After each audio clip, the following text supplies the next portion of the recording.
سلام كبرات تخاتلتي نحجاب استدالو زيناتات ناب إيرترا آتيوم زلو حلفتي ودو حورات هاجرات ودبت عن علم نكس الدكتور تيدروس أدحانم أملكيتو الزهابو مقلتي أمونغو عفارن تقراين زلو كينات يقصل مهلاو ناب تقراين زنقل السباو حاجز أملكيتو وسي زلو زينا طالبان نمجمر تاقيزي أب إيروبا مسمع راباويان يزررب مهلاون كال إنزد هسس كخونيو أبزا چانل دمانا وتر تخاتلتي مخان سابسكرايب كتقبر بخبري عدمكم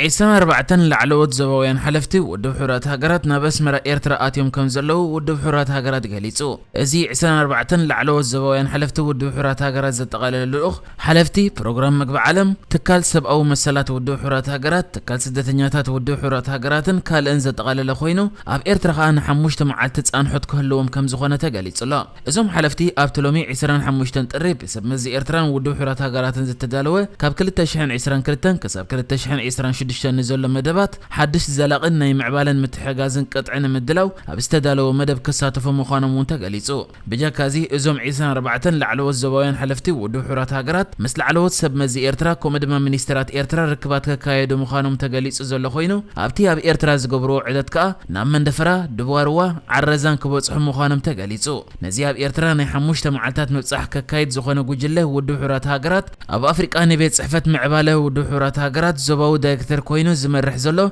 ياقوب الهيلو يزمرح زلو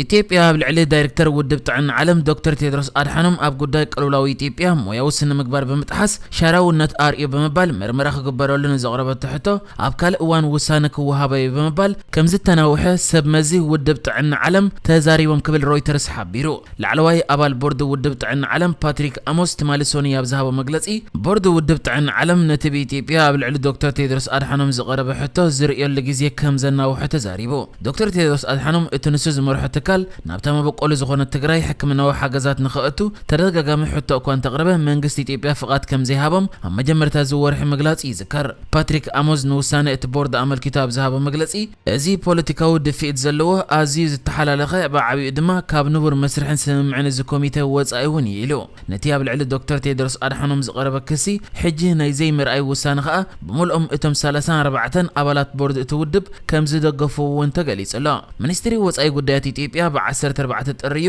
በዛዕባቲ ኣብ ኢትዮጵያ ዘካየድ ዘሎ ኩናት ዘይቆነ ሓበሬታ ሂቡን ንናጽነትን ተቀባልነትን ውድብ ጥዕና ዓለም ኣመለከት ሕቶ የእቲ ብምባል ዳይሬክተር ውድብ ጥዕና ዓለም ዶክተር ቴድሮስ አድሓኖም ክምርመር ናብ ቦርድ እቲ ውድብ ሕቶ ኣቕሪቡ ዝነበረ ዶክተር ቴድሮስ አድሓኖም ግን በዛዕባ ትግራይ ዝሃቦ መግለጺታት ሓቂ ምዃኑን ወላኳ ትግራዋይ እንተኾነ ጸግዐ ከም ዘይወሰደ ይዝማጎት ወሃብ ቃል መንግስቲ ኢትዮጵያ ለገሰትሉ ብወገኑ ንውሳነ ላዕለዋይ ቦርድ ውድብ ጥዕና ዓለም ኣመልኪቱ ንሮይተርስ ብጽሑፍ ኣብ ዝሃቦ መልሲ እቲ ውድብ ኣብቲ ዝተልዓለ ሕቶ ዘለዎ ሻራውነት ዘርኢ ኢሉ ወኪል ኢትዮጵያ ኣብ ውድብ ጥዕና ዓለም አንጻር ሓላፊ ናይቲ ትካል ዝኾነ ዶክተር ቴድሮስ አድሓኖም ከቕርቦ ዝፈተነ መደረ ብሰብ መዚ እቲ ትካል ከም ዝተኸልከለውን ሮይተርስ ሓቢሩሎ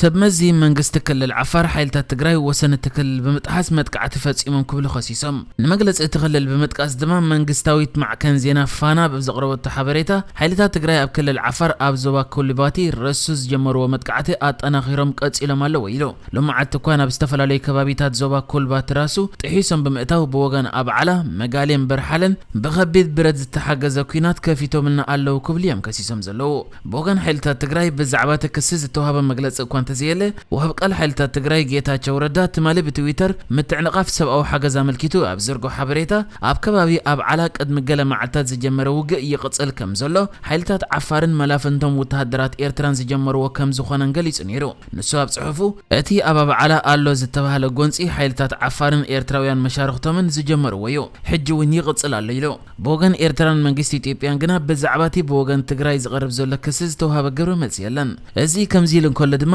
መንግስቲ ኢትዮጵያ ከም መግብን መድሃኒትን ዝኣመሰሉ መሰረታዊ ቀረባት ሓገዝ ናብ ትግራይ ንምብጻሕ መዓልታዊ ዝግበሩ በረራታት ከም ዘቃላጥፍ ኣፍሊጡ ውድብ ሕቡራት ሃገራት ቅድሚ 3 መዓልቲ ሰብኣዊ ሓገዝ ኣብ ዝሓልፈሉ መንገዲ ኩናት ይካየድ በምህላው ምግዓዝ ሰብኣዊ ሓገዝ ከም ዝተዓናቐፈ ምስ ገለጸ እዩ መንግስቲ ኢትዮጵያ በረራታት ከም ዝሳለጥ ገሊጹ ዘሎ እቲ ውድብ ኣብ መግለጺኡ ብሰንኪቲ ኣብ ክልል ዓፋር በኣንፈት ኣብ ዓላ ዝካየድ ዘሎ ኩናት ከም መግብን መድሃኒትን ዝኣመሰሉ ቀረባት ሰብኣዊ ሓገዝ ክቕንስ ክናዋሕን ክስረዝን ከም ዝተገደደ ኣፍሊጡ እዩ ኣተሓባባሪ ተባባሪ ህጹጽ ሰብኣዊ ሓገዛት ሕዱ ሕራት ሃገራት ወይ ኦቻ ብሓሙስ ኣብ ዘውፅኦ መግለጺ ካብ ሰመራ ብኣብዓላ ኣቢሉ ናብ መቐለ ዝጓዓዝ ሰብኣዊ ረድኤት ብሰንኪቲ ኣብ ኣብዓላ ዝካየድ ዘሎ ኩናት ተቋሪጹ ይዝርከብ ኢሉ ካልእ ምስቲ ኣብ መንጎ ዓፋርን ትግራይን ዘሎ ኩናት ብዝተሓዝ ድማ ኣብቲ ኣብ ዶባት እቶም ክልተ ክልላት ዝካየድ ዘሎ ኩናት ይቕጽል ከም ዘሎ ዝተሓበረ ኮይኑ መራሒ ክልላዊ መንግስቲ ዓፋር ከኣ መንግስቲ ፌደራል ናይ ሰራዊትን ኣጽዋራትን ሓገዝ ክገብር ሓቲቱ ዘሎ ክሳብ ሕጂ ብዘሎ ሓበሬታ ከኣ ማዕከን ዜና ኣጃንስ ፍራንስ ፕረስ ኢላቶ ከም ዘላ ብወገን ዓፋር ናብ መቐለ ኣምሪሑ ዝነበረ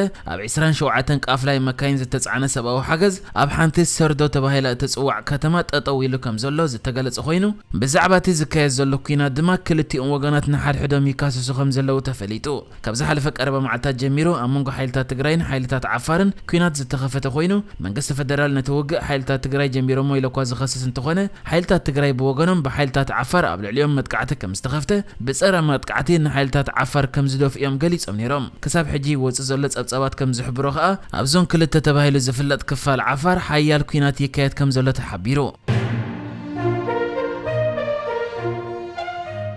ጣሊባን ኣብ ኣፍጋኒስታን ስልጣን ካብ ዝሕዙ ንፈለማ እዋን ኣብ ኤውሮጳ ምስ ሰበ ስልጣን ሃገራት ምዕራብ ከዘራረቡ ጀሚሮም ጣሊባን እቲ ኣብ ባንክታት ኣሜሪካ ተኣጊዱ ዘሎ ብቢልዮናት ዶላራት ዝቑጸር ገንዘብ ክልቀቐሎም እዮም ጠሊቦም ዘለዉ ኣብቲ ንሰለስተ መዓልታት ከም ዝቕጽል ዝተገለጸ ኣኼባ ንጉዳያት ሰብኣዊ መሰላት ሰብኣዊ ረድኤትን ኣመልኪቶም ከዘራረቡ ምዃኖም ጸብጻባት ይሕብሩ ውድብ ሕብረት ሃገራት 95 ሚእታዊት ካብ ኣፍጋኒስታናውያን እኹል ምግቢ የብሎምን እዩ ዝብል ኣብዚ ሕጂ እዋን ድማ ብዝሒ ሸቕለት ኣልቦነት ኣዝዩ ወሲኹ እዩ ተባሂሉ ዘሎ ዋጋ ምግቢ ከም ዝነሃረ መተዓዳደጊ ገንዘብ እቲ ሃገር ዓቕሚ ዘይብሉ ድኹም እናኾነ ምምጽውን ይዝረብዩ ባንክታት እውን ኣብ ልዕሊ ዝወጽእ ገንዘብ ገደብ ኣቐሚጦም እዮም ዝርከቡ ውድብ ሕብረት ሃገራት ከም ዝብሎ 55 ሚእታዊት ህዝቢ እቲ ሃገር ንጥሜት ተቓሊዑ ኣሎ ዝብል ኮይኑ ትማሊ 20 ጥሪ ጣሊባንን ምዕራባውያንን ድማ ኣብ ነርዌይ ጥቡቕ ዝርብ ክገብሩ ከም ዝጀመሩ ይዝረብ ኣሎ ተወካሊ ጣሊባን ሸፊሃላህ ኣዛም ንኣሶሽየትድ ፕሬስ ኣብ ዝሃቦ መብርሂ እቲ ገንዘብ ንህዝቢ ኣፍጋን ክልቀቐሉ ኢና ንሓቶም ዘለና ብኣፈላላይ ፖለቲካ ዜጋታት ኣፍጋን ክጉድኡ የብሎምን ክብል ተዛሪቡ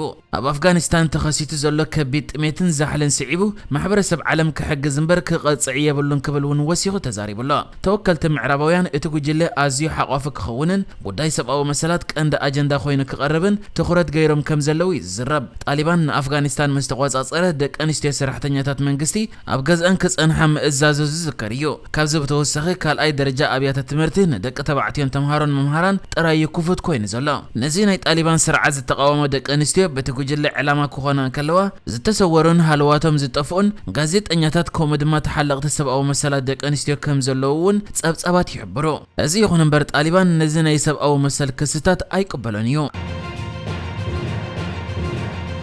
ንሕጂ ዝተዳለወ ዜናታት እዚ ነይሩ ብካልእ ክሳብ ንራኸብ ሰላም ንዓኹም